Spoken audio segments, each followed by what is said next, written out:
About 3 hours ago, Columbus leaders announced several plans to cut down on the violence in the city. 10 TV's Lacey Crisp was there, and she joins us now live from police headquarters. Lacey? Yeah, the city of Columbus set records 2 years in a row for homicides. Now city leaders are calling on state lawmakers to pass more restrictive gun laws. Most of these moms know all too well the impact of gun violence. I would say about 98% of us have been affected by gun violence. Which is why they were invited when Columbus city leaders discussed plans to curb gun violence.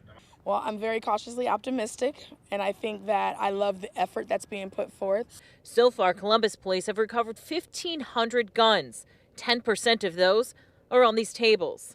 In 2021, 91% of the homicides in Columbus involved guns.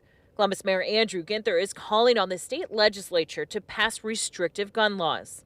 The State House continues to move in the wrong direction. Stand your ground. Now permitless carry, putting our very officers' lives at risk more than ever before. More guns, less training, fewer permits are precisely what we do not need. Ginther has allocated $250,000 for city prosecutors to work with the U.S. Attorney's Office to prosecute the most violent gun offenders.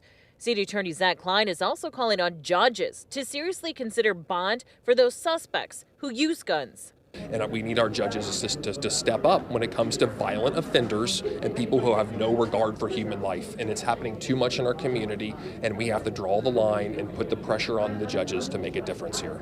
Columbus Police Chief Elaine Bryant says a partnership with the ATF has also worked to trace guns faster, linking crimes to additional crimes and getting suspects behind bars. I'm wondering, especially as we've had some high-profile incidents involving teenagers, some homicides even, where those teenagers in particular are getting the guns. That's a very good question, which is why we're tracking it and why it's so important that we're part of that correlation center. I definitely think it's going to make a difference. I think just even the awareness behind it. Before my son was murdered, I wouldn't have listened to this. I wouldn't have been invested in this because it didn't hit my doorstep. So on our end, we want to make sure, don't let it hit your doorstep before you become invested.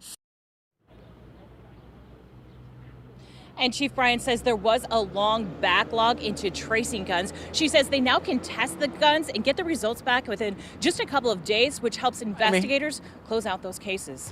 Reporting live, Lacey Crisp, 10 TV News.